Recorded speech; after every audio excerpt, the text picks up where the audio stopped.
Hello बच्चों। तो आज का क्लास में हम लोग क्वेश्चन नंबर 3 प्रैक्टिस करेंगे, फाइनेंशियल स्टेटमेंट एनालिसिस। ये आपका कौन सा एनालिसिस है? हॉरिजॉन्टल। एंड हॉरिजॉन्टल एनालिसिस में हम लोग पढ़ रहे हैं comparative statement. And comparative statement में हम लोग क्या पढ़ रहे हैं? Comparative balance sheet. क्या पढ़ रहे हैं? तो जिसका मैंने आपको प्रीवियस क्लास में 2 प्रॉब्लम करवाए थे sir. And the important thing is that, सबसे इंपॉर्टेंट क्या, एक करवाए थे, 2 करवाए थे, जो भी हो। आपका कलम्स क्या है? First column for particulars, second column for आपका previous year data, third column for your current year data, then बच्चों आपका चेंजेस इन एब्सोल्यूट अमाउंट या एब्सोल्यूट फिगर, देन उसके बाद चेंजेस इन परसेंटेजेस। देखो अगर स्टेप्स याद रहेगा आपको यहाँ प्रॉब्लम भी हो जाएगा। Comparative statement is a statement that present the various figures of more than one accounting year at one place। समझ में आया कि नहीं? उसके बाद वो क्या करता है? कंपेयर करता है। It is one of the horizontal analysis था कि नहीं? तो क्वेश्चन नंबर 3 तुम लोग को दिया, तुम लोग किए नहीं बच्चे। यहाँ पे शेयर कैपिटल लिखा है, देखो 50-50 नो चेंज। ट्रेड पेबल 13 और 10 लाख चेंज हुआ है कि नहीं हुआ है? फर्स्ट इंफॉर्मेशन आपका 2016 का है, सेकंड क्या 2015 का है। तो मतलब ये प्रीवियस ईयर है 15 और करंट ईयर है तुम्हारा 16। अब तुमको यहाँ पे एक दिक्कत बस होगी इस स्टेटमेंट में, जिसको बैलेंस शीट बनाना नहीं आता वो गलत करेगा। समझे कि नहीं? प्रीवियसली जो 2 क्वेश्चन थे उसमें ऑलरेडी आपके पास बैलेंस शीट बना हुआ था। मैंने आपको बोला था क्वेश्चन को पूरी तरह से बैलेंस शीट को उतार देना, बिकॉज हमें अभी क्या बनाना है? Comparative balance sheet. क्या बनाना है? Balance sheet of 2015 and 2016। अगर तुमको बैलेंस शीट बनाना नहीं आता तो तुम लोग कंपैरेटिव बैलेंस शीट भी नहीं बना पाओगे।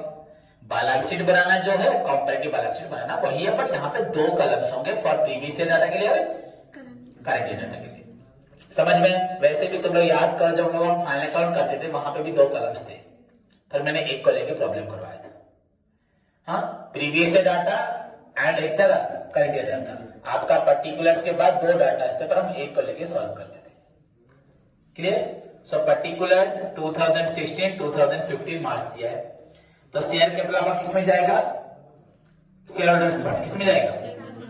हाँ, अब इसको मतलब तुमको बैलेंस शीट याद करना है, नहीं तो सब गलत हो जाएगा। देन ट्रेड पेबल किस में जाएगा? आपका करंट लायबिलिटी में। करंट लायबिलिटी में जाएगा trade payable. Then reserve and surplus, तो रिजर्व एंड सरप्लस है। पहला ऊपर हेडिंग क्या होगा? Equity and liabilities. उसके अंदर आपका आएगा शेयर होल्डर्स फंड, उसके अंदर पहले share capital, second reserve and याद है कि नहीं याद है? उसके बाद था share application money pending allotment, था ना? वो सेकंड हेड था, पर यहाँ पे नहीं है। ट्रेड पेबल किस में जाएगा बच्चों? आपका करंट लायबिलिटी में। हो गया? मतलब आपको भी दिक्कत किसमें होगा? बैलेंस शीट अगर आपको फॉर्मेट याद नहीं है तो आप लोग गलत कर दोगे। नेक्स्ट उसके बाद इन्वेस्टमेंट, तो आपका एसेट है। लॉन्ग टर्म बोरोइंग्स, तो ये तो नॉन करंट लायबिलिटी। क्या है? नॉन करंट लायबिलिटी से, तो यहाँ पे नॉन करंट लायबिलिटी लिखा है कि नहीं? समझ में आया कि नहीं है? तो नॉन करंट, तो नॉन करंट लायबिलिटी में आपका आया लॉन्ग टर्म बोरोइंग्स। अब रहा करंट एसेट, तो करंट एसेट में जाएगा लैंड बिल्डिंग, आपका फिक्स्ड एसेट में जाएगा टैंजिबल, प्लांट मशीनरी भी फिक्स्ड एसेट टैंजिबल, गुडविल आपका फिक्स्ड एसेट इनटैंजिबल। बस यहाँ पे एक प्रॉब्लम है, आपका लैंड बिल्डिंग प्लांट में से 2 फिगर्स है ना, ये दोनों टैंजिबल है। तो आप इसको रफ में क्या करोगे? इसे वर्किंग नोट किया यहाँ पे। Tangible asset land and building, plant and machinery. Land building आपका क्या था? 1530 था प्रीवियस ईयर, इस साल 3025। 1530 था प्रीवियस ईयर, इस साल क्या हो गया? आपका 15 और 30 से हो गया 3025।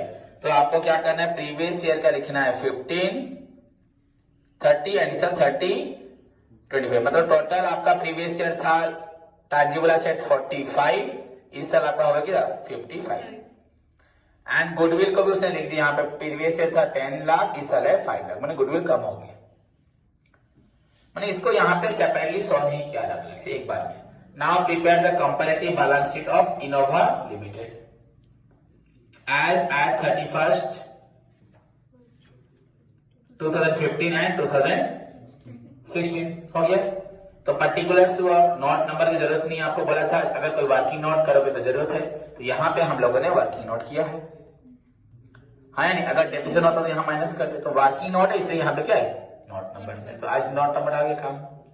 देन आपका डाटाज ऑफ द 2015 मतलब previous year, then current year, then absolute change, then percentage change. अब पहले क्या होगा, इक्विटीज एंड लायबिलिटीज, उसमें पहला आएगा शेयर होल्डर्स फंड्स, सेकंड आएगा नॉन करेंट लायबिलिटीज, थर्ड आएगा current liabilities. Equity and surplus के अंदर आएगा शेयर होल्डर फंड्स में पहले share capital, then reserve and surplus, दोनों लिखा है। तो आपके पास था शेयर कैपिटल 50 लाख था, अभी 50 लाख, तो यहाँ लिखा 50 लाख 50 लाख, नो चेंज, तो जीरो चेंज हुआ, नील, एंड परसेंटेज भी नील। रिजर्व एंड सरप्लस आपके पास सेकेंड पॉइंट है 12 लाख 10 लाख, मतलब 10 था 12 हुआ है, तो प्रीवियस था 10 लाख अब 12 लाख हो गया, तो इंक्रीज हुआ 2 लाख, तो परसेंटेज ऑफ इंक्रीज क्या हुआ, समझ में आया कि नहीं है? ओके, नेक्स्ट उसके बाद क्या था यहाँ पे तुम्हारे पास ट्रेड पेबल, तो पहले नहीं आएगा, लॉन्ग टर्म बोरोइंग्स आएगा, तो पहले क्या आता है हमारे पास नॉन करेंट लायबिलिटीज, तो लॉन्ग टर्म आपका लॉन्ग टर्म बोरोइंग्स में था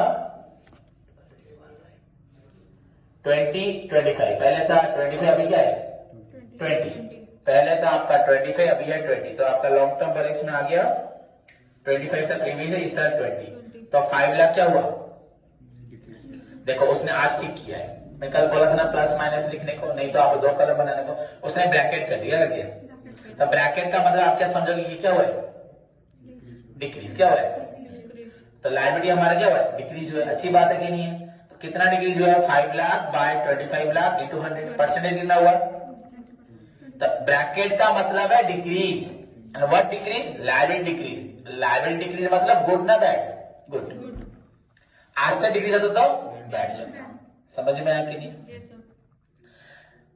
क्लियर? उसके बाद हमारे पास क्या था, यहाँ पे ट्रेड पेबल था 13-10, मतलब पहले था 10 अभी है 13, तो इसको यहाँ प्रेजेंट करो, ट्रेड पेबल लास्ट ईयर था 10, इस साल 13, तो इंक्रीज हुआ कितना 3, तो कितना परसेंट हुआ, 3 लाख बाय 10 लाख इंटू 130% हो गया, समझ में आया? तो सो टोटल उसने बस यहाँ 100 कर दिया, 95 लाख था आपका लायबिलिटी, ये भी था 95 लाख, हो गया। तो ये हुआ चेंजेस, क्या ये चेंजेस आपका, देखो चेंजेस में आपको कुछ मालूम पड़ रहा है कि नहीं मालूम पड़ रहा, ध्यान से देखो क्या मालूम पड़ रहा है, आपके पास 2 लाख क्या बढ़ा था कैपिटल, एंड लायबिलिटी क्या बढ़ा था 3 लाख, तो 5 लाख बढ़ा था, 5 लाख क्या हो गया, काम भी हो गया, हो रहा है कि नहीं हो रहा है? उसके बाद यहाँ पे क्या है आपका फिक्स्ड एसेट, अब एसेट्स आएगा, एसेट में हमारे पास क्वेश्चन में क्या क्या था, इन्वेस्टमेंट था, करंट एसेट था, लैंड प्लांट मशीनरी गुडविल था, तो पहले हमें फिक्स्ड टैंजिबल फिक्स्ड इंटेंजिबल लिखना है, तो फिक्स्ड टैंजिबल हमने ऑलरेडी कैलकुलेट कर चुके हैं यहाँ पे ना, प्रीवियस ईयर था आपका 45, दिस ईयर हो गया 55, तो यहाँ पे देखोगे फिक्स्ड एसेट में बच्चों पहले लिखना है आपको 45, ये 55, तो 10 लाख क्या हुआ इंक्रीज, कितना परसेंट, 10 लाख बाय 45 इंटू 100, तो 22.22। उसके बाद आपका हो रहा है गुडविल, प्रीवियस ईयर आपका था 10 लाख, इस साल कितना हो गया 10 लाख का क्या हो गया 5 लाख, ओके। तो जब हम गुडविल की बात करें, इंटेंजिबल एसेट कर रहे हैं ना, तो ये पहले था 5 लाख, इस साल क्या हो गया 10 लाख हुआ, तो 5/10 अगर करते हैं परसेंटेज कितना इंक्रीज हुआ, कितना डिक्रीज हुआ हमारा 10 लाख हुआ ना। देखो बच्चों ध्यान से देखो, हमारे पास गुडविल था पहले, सॉरी 10 लाख, अभी क्या है 5 लाख, तो यहाँ पे गुडविल हो गया 10 लाख, यहाँ हो गया 5 लाख, मतलब गुडविल कम हो गया, मैंने माइनस कितना परसेंट कम हुआ, 50% कम हो गया, 5 लाख बाय 10 लाख इंटू 100, इसको डिवाइड नहीं हो रहा, ये चेंज। देन उसके बाद इन्वेस्टमेंट, आपको इन्वेस्टमेंट क्वेश्चन में था नॉन करंट में 10 लाख अभी है, पिछले साल 10 लाख था, तो नो चेंज, तो 10 lakh no change, no change in percentage. And current assets हमारे पास था 30 लाख, अभी है 25 लाख, तो पहले था लास्ट ईयर था 30 लाख, इस साल 25 लाख, तो कितना डिक्रीज हुआ 5 लाख, कितना परसेंट हुआ, 5 लाख बाई 30, तो 16.67 हो गया, समझ में आया कि नहीं? तो यहाँ पे लगभग तुमको बहुत दिखाई दे रहा है, इसलिए टोटल उसने 100 नहीं किया, ये 5 लाख क्या हुआ है, आपका इंटेंजिबल एसेट कम हुआ है, करंट एसेट भी आपका 5 लाख कम हुआ है। तो 5 लाख क्या हो गया, 10 लाख कम हुआ है और 10 लाख हुआ। तो 10 लाख कम हुआ है, 10 लाख बढ़ा है। तो अगर कट गया तो टोटल कितना इंक्रीज डिक्रीज हुआ है। अगर आपका वन हैंड में फिक्स्ड एसेट इंक्रीज हुआ है तो यहाँ पे आपका इंटेंजिबल एंड करंट एसेट कम हो गया है। तो इसका मतलब बैलेंस शीट टोटल क्या हुआ, सेम है। आपका प्रीवियस ईयर बैलेंस शीट का टोटल जो भी हुआ वो इस साल भी सेम है। लास्ट ईयर आपका 95 लाख था, इस साल भी 95 लाख। कैसे, कुछ लायबिलिटीज हमारी कम हो गई थी एंड कुछ लायबिलिटी हमारी बढ़ गई थी। लोन्स हमारे कम हो गए थे और यहाँ पे कैपिटल एंड पेबल्स बढ़ गए थे। यहाँ पे एसेट्स हमारा बढ़ गया था, प्लांट मशीनरी एंड बिल्डिंग, पर यहाँ पे करंट एसेट एंड हमारा इंटेंजिबल एसेट कम हो गया था। तो फायदा कि एक तरह से एसेट बढ़ा, एक तरह से एसेट कम किया। बड़ा 10 लाख एंड 10 लाख कम हो गया। तो ओवरऑली बच्चों नो चेंज, यहाँ पे भी नो चेंज। आप बोलोगे सर परसेंटेज को प्लस करने से होगा 30, 20, ऐसे नहीं होता। परसेंटेज में नहीं आंसर आएगा, परसेंटेज प्लस माइनस में ठीक से होगा नहीं। आपको क्या फिगर देखनी है, इसको, इससे मालूम पड़ जाएगा कि आपको क्या हुआ, इंक्रीज हुआ कि डिक्रीज हुआ। समझ में आया कि नहीं। अगर आप ऐसे करोगे सर इसको देखिए तो 20 प्लस या 20 माइनस कम गया फिर भी 30 रहा, तो वैसे में आंसर शो करेगा नहीं। पर अगर आप इसको ध्यान दोगे, आपका 2 लाख प्लस है, ये 3 लाख प्लस है, ये 2 और 3 और 5 लाख, ये आपका 5 लाख माइनस है। तो you will get here no change in your liability. हाँ, if you compare the liabilities of 2016 with 15 we see no change. हाँ, and asset भी no change. That means the financial position आपका दोनों साल क्या हुआ, अनचेंज है। लगभग हमारा फाइनेंशियल पोजीशन क्या रहा, हाँ समझ में आया कि नहीं है। तो हमारा फाइनेंशियल पोजीशन चेंज हुआ नहीं। क्लियर। यहाँ लिख रहे हैं for the benefit of the students we have given illustration on vertical as well as horizontal. मैंने बच्चों के समझने के लिए हम लोगों ने आपके लिए for the benefits of students we have given illustration on vertical as well as horizontal. ये आपके थे क्या, वर्टिकल फॉर्म में थे, अब उसने एक हॉरिजॉन्टल फॉर्मेट में क्या दे दिया, मैंने ट्रेडिशनल फॉर्मेट में भी एक दे दिया क्वेश्चन, इसे बच्चों को समझ में आ जाएगा। हाँ या नहीं। पर तुमको यूजुअली कैसे बनाना होता है, आज की डेट में कैसे बनाना है, अब हमें ऐसे ही बनाना है। हाँ या नहीं, समझ में आ गई। पर उसने यहाँ पे शायद नहीं ट्रेडिशनल में बना दिया। किसने बना दिया, ट्रेडिशनल में बना दिया। मेरी बात समझे कि नहीं समझे। ट्रेडिशनल मतलब जैसे हम लोग वहां पे इतना सिस्टमेटिक वे में लेते नहीं थे, पर अभी हमें पूरा सिस्टमेटिक वे में क्या बनाना पड़ेगा, बैलेंस शीट भी, P&L अकाउंट भी। समझ में आया कि नहीं है। तो इसी के हिसाब से तुम लोग क्वेश्चन इलस्ट्रेशन 4 सॉल्व करते हो।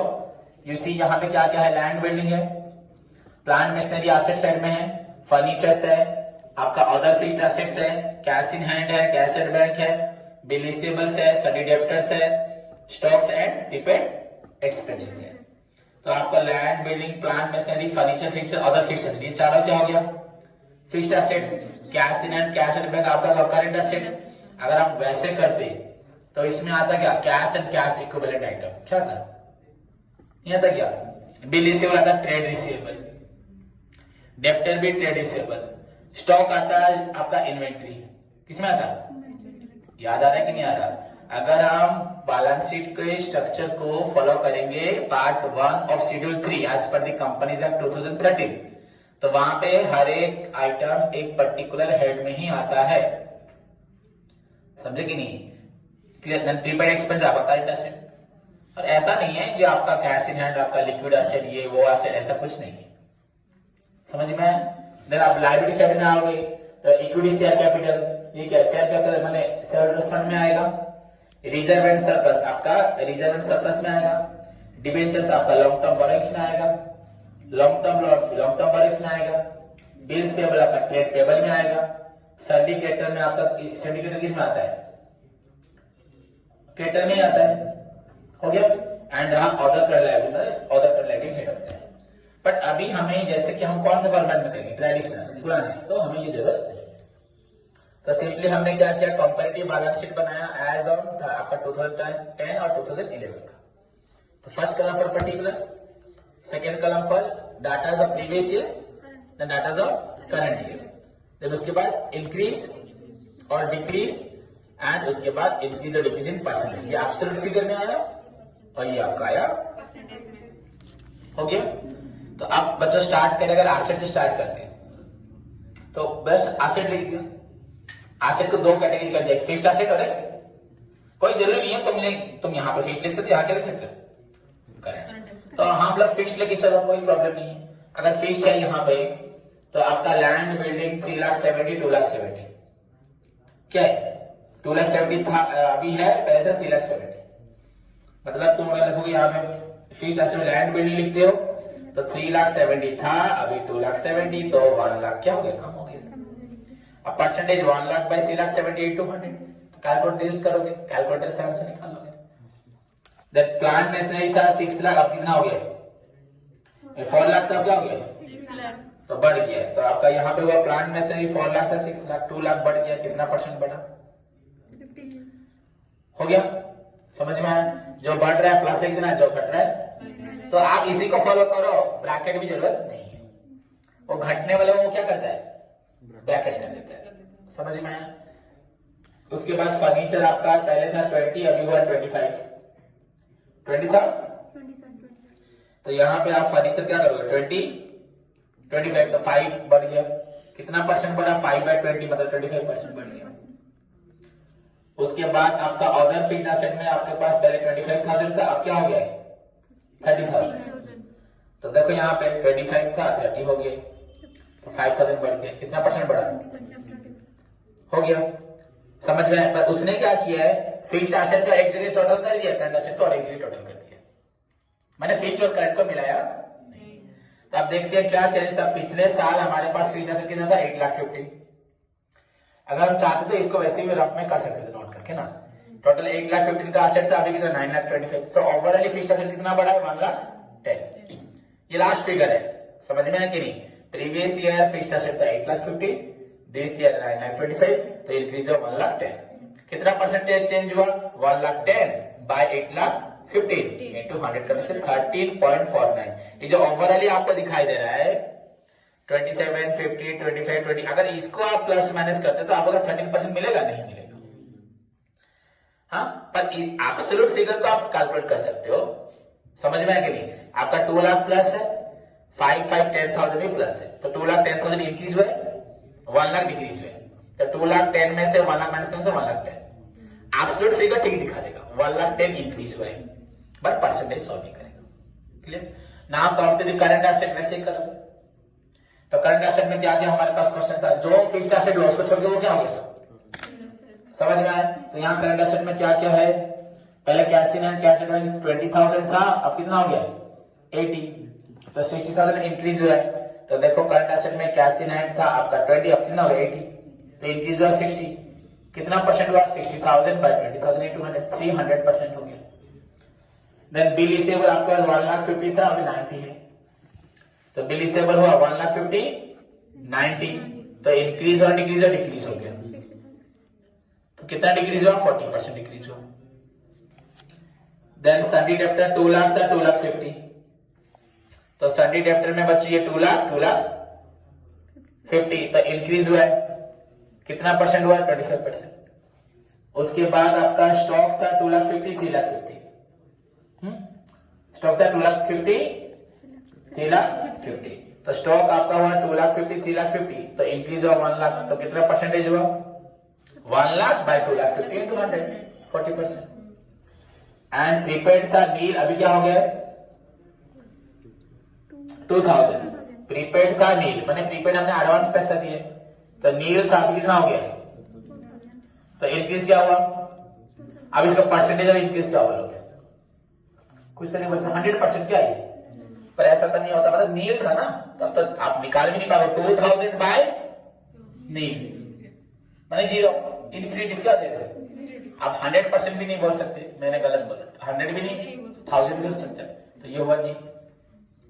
अब ओवरऑल क्या हुआ देखो, आपका करंट एसेट में क्या चेंजेस हुआ, ओवरऑल 6,20,000 का एसेट था, 7,72,000 हो गया, तो 1,52,000 क्या हुआ, राइज हुआ। And what is the percentage of 1,52,1,52 by 6,20 24.5। समझ में आया कि नहीं? तो यहां पे भी करंट एसेट इंक्रीज हुआ है, यहां पे फिक्स्ड एसेट इंक्रीज हुआ है। तो ऑपरेटिव 1 ये हुआ 1 2,62,000 क्या इंक्रीज हुआ है, हो गया। एंड ओवरऑल परसेंटेज हम बता सकते हैं, यहां जो परसेंटेज था, यहां जो परसेंटेज है ये कैसे निकला है, ये इनको प्लस करने से हुआ है नहीं, 1,52,000 इंक्रीज हुआ है विद रेस्पेक्ट टू 6,20,000 डिवाइड करोगे इंटू 100 तो निकलेगा 24.52। यहाँ 2,62,000 divide bye 14 lakh 1,10,000 divide by 8,15,000 into 100 तो हुआ 13। पर फिर भी आप देखो 24 और 13 को प्लस करने से तो बहुत ज्यादा हो जाएगा, 37 पॉइंट समथिंग हो जाएगा। उसने क्या 18, ये 18 कैसे निकला? आप इस टोटल को देखो, टोटल आपका इंक्रीज कितना हुआ 2 लाख।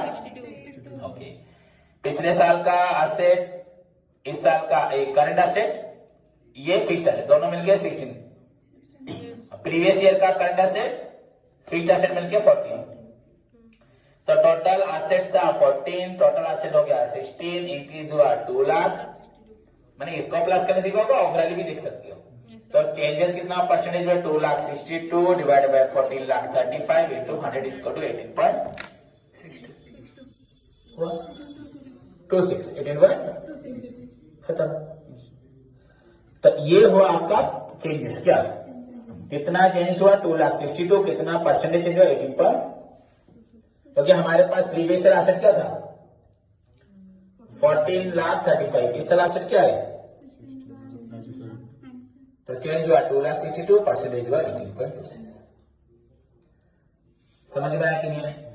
ओके, उसके बाद हुआ लाइब्रेरीज एंड कैपिटल, ये तो आपका एसेट का हुआ ना। फिर लाइब्रेरी में आपका दो प्रकार का लाइब्रेरी, अभी आप ट्रेडिशनल फॉर्मेट में जब हम देखते हैं तो हमें दो प्रकार का लाइब्रेरी मिलेगा, एक क्या हुआ फिक्स्ड लाइब्रेरी और एक क्या होगा करेंट लाइब्रेरी। हेलो, हाँ hello, wrong number, wrong number, wrong number. देखो तो यहां बच्चों देखो, फिर लाइब्रेरी में हम दो कैटेगरी करेंगे, एक और फिक्स्ड और एक क्या हुआ, इसको किसी को शेयर मत करना, हाँ तुम्हारे रेफरेंस के लिए बचेगा।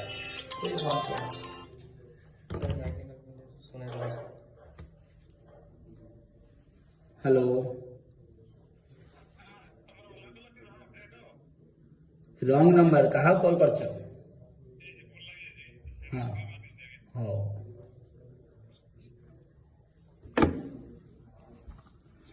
देखो बच्चों, तो लाइब्रेरी को दो कैटेगरी करेंगे, एक फिक्स्ड और एक करेंट ना। तो पहले करंट ले जाओ, अगर हम लोग फिक्स्ड लेके करें तो पहले फिक्स्ड लेके उसके बाद करंट, तुम्हारी बड़ी जो भी ले सकते। तो फिक्स्ड में क्या क्या आएगा देखो, करंट में क्या क्या आएगा, तो आपका फिक्स्ड और करंट में इक्विटी एंड शेयर में क्या फिक्स्ड, हाँ रिजर्व सरप्लस कहाँ आएगा आपका, ये भी आपका फिक्स्ड में आएगा ना।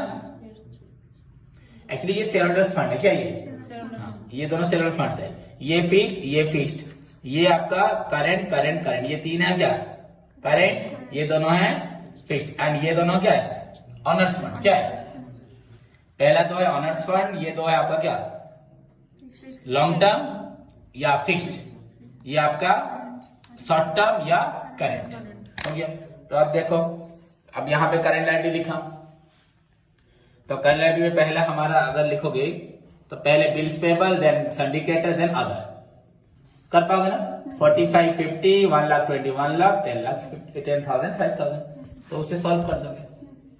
समझ में आया कि नहीं आया, clear. So this is all about your comparative क्या है balance sheet, comparative balance sheet. उसके बाद क्या आएगा कंपैरेटिव इनकम स्टेटमेंट, क्या है इनकम या स्टेटमेंट ऑफ, और यहां पे तो हम फिर मैन्युफैक्चरिंग ट्रेडिंग तो नहीं बनाएंगे, फाइनल क्या बनाएंगे प्रॉफिट एंड लॉस। समझ में आया। तो इसके प्रोसीड्यूर्स क्या हैं? फर्स्ट कॉलम फॉर पर्टिकुलर्स, समझ में आया? Okay. Second column for data of the previous year in the profit and loss account, then data of the current year of the profit and loss account, वहां पे क्या था? Balance sheet. Then increase और decrease in absolute data, then increase और decrease in percentage. हो गया, same चीज है, बस यहाँ पे तुमको profit and loss account data लेना है। तो यहाँ पे फॉर्मेट दिया है पर्टिकुलर्स, अगर कोई नोट होगा तो नोट, देन 31 मार्च 15 मतलब previous year P&L account data, ये current year P&L account data, then absolute change in data and उसके बाद एब्सोल्यूट चेंज इन परसेंटेज, वही सेम है। बट इसको कैसे करोगे, ये थोड़ा डिफरेंस है। देखो अब तो बोलोगे सर कैसे डिफरेंस है? आपको मालूम है वर्टिकल फॉर्मेट में हमारा P&L अकाउंट कैसे बनता था? रेवेन्यू फ्रॉम ऑपरेशंस, याद आ रहा है? उसके बाद क्या था? एड अदर इनकम, क्या था? Other incomes, then total revenue less क्या था? एक्सपेंसेस। एक्सपेंसेस में पहले क्या था? कॉस्ट ऑफ मटेरियल था, हाँ। उसके बाद क्या था? एम्प्लॉइज बेनिफिट, भूल जा रहे हो। थर्ड क्या था? Finance cost. फोर्थ था depreciation and amortisation, and fifth था बच्चों आपका अदर एक्सपेंस। क्या? वही कॉस्ट ऑफ मटेरियल में आपका मटेरियल कितना परचेज हुआ, changes in inventory, closing, opening, सब था कि नहीं था? मतलब 5 आइटम है बस, materials, then employees, then finance, then depreciation, then उसके बाद अदर एक्सपेंसेस। तो पहले revenue from operation, other income, total revenue हो गया, एंड ये एक्सपेंसेस हो गया।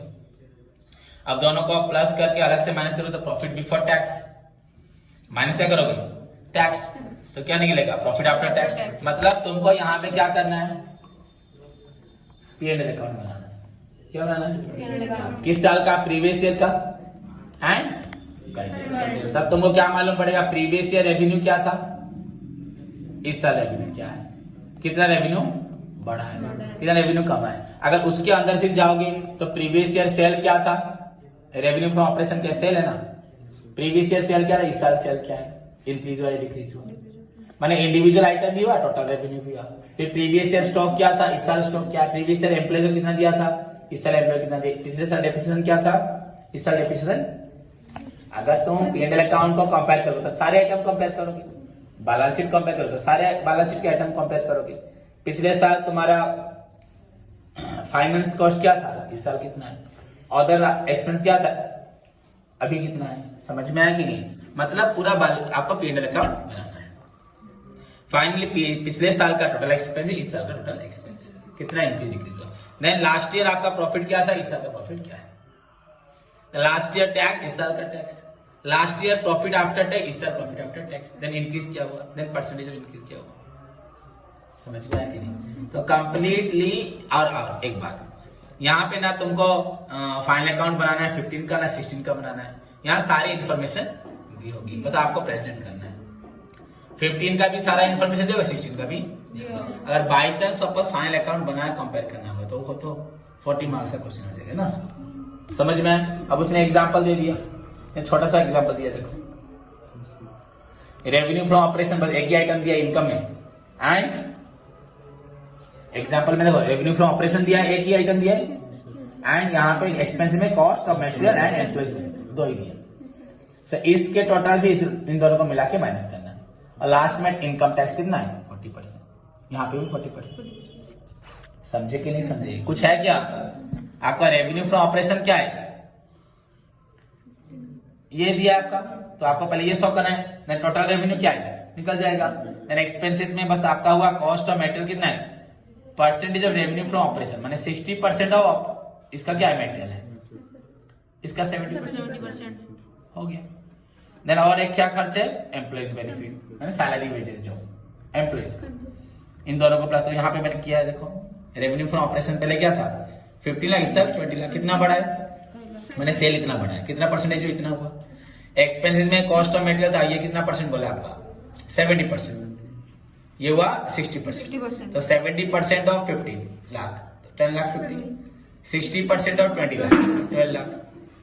एंड एम्प्लॉइज बेनिफिट क्या था 2,50,000 और अभी है 2,50,000 पिछले साल 1,00,000 तो 1,00,000 था 2,50,000 इनकी डिग्री बता दो मैंने सैलरी हम पिछले साल कितना देते थे आप कितना देते हैं तो टोटल 11,50,000 ये 14,50,000 हो गया तो 3,00,000 क्या हुआ है इंक्रीज हुआ है और परसेंटेज कितना हुआ इतना हो गया तो प्रॉफिट निकला इससे टोटल माइनस करो प्रॉफिट इतना 3,50,000 ये पिछले साल का प्रॉफिट है लगभग तो मतलब हमें क्या बनाना पड़ेगा P&L अकाउंट बड़े छोटा नहीं पूरा बड़ा नहीं दिया 4 आइटम दिया ना अब पूरा बड़ा दिया गया तो नॉर्मली उतना तुम्हें करना पड़ेगा समझे कि नहीं जैसे हमारे यहाँ पे बैलेंस शीट के लिए दिया था यहाँ 3,50,000 प्रॉफिट था इस साल 5,50,000 तो 2,00,000 प्रॉफिट इंक्रीज हुआ एंड टैक्स सब 1,40,000 क्या टैक्स इसका 40% 2,20,000 तो ये हुआ 80,000 टैक्स बढ़ गया तो ओवरऑली प्रॉफिट 2,10,000 प्रीवियस ईयर था इस साल 3,00,000 तो कितना प्रॉफिट बढ़ा परसेंटेज में निकालोगे तो ज्यादा आइटम्स नहीं मैंने सब कुछ ऑलरेडी क्वेश्चन में होगा बस तुमको लेकिन बैलेंस अगर तुमको याद ही नहीं है बैलेंस शीट कैसे बनाते हैं P&L अकाउंट कैसे बनाते हो तुम लोग इनको भी नहीं करते सो ओवरऑली इनको बनाने के लिए तुमको फाइनेंशियल स्टेटमेंट बनाएगा जो वही क्या करेगा फाइनेंशियल स्टेटमेंट को एनालाइज करेगा अगर वंस ए स्टूडेंट क्या बना सकता है फाइनेंशियल स्टेटमेंट उसको मालूम पड़ा ये फिगर क्या था प्रीवियस ईयर ये फिगर इस साल क्या है तो क्या चेंजेस हुआ इंक्रीज हुआ डिक्रीज हुआ वो उसके ऊपर कमेंट दे पाए so analysis of financial statement is known as financial statement analysis इससे मालूम पड़ेगा बिजनेस पिछले साल फाइनेंशियल पोजीशन क्या थी इस साल कितनी और ये प्रॉफिट बता रहा है क्या बता रहा है इससे पहले जो हम पढ़े थे क्या बता रहा था फाइनेंशियल पोजीशन इससे तुम्हें प्रॉफिट लॉस भी मालूम पड़ेगा एंड फाइनेंशियल पोजीशन भी मालूम पड़ेगा क्लियर तो ये बिजनेस ग्रो कर रहा है कि नहीं कर रहा प्रॉफिट 1,20,000 बढ़ा है ग्रो कर रहा है समझ में this is known as financial statement analysis ये आपका हुआ कंपैरेटिव स्टेटमेंट क्या हुआ तो नेक्स्ट इसमें 2-3 क्वेश्चन से आप लोग खुद ट्राई करो उसके बाद नेक्स्ट हम पढ़ेंगे ट्रेंड परसेंटेजेस क्या पढ़ेंगे उसका एक ही प्रॉब्लम है ट्रेंड परसेंटेज और कुछ नहीं है then common size balance sheet और कुछ नहीं और एक क्या था आपका रेशियो क्या था रेशियो यूनिट तो बस हमें पढ़ना है ट्रेंड एनालिसिस और नेक्स्ट पढ़ना है common size statement clear so this is all about your today's class समझ में आया सब धन्यवाद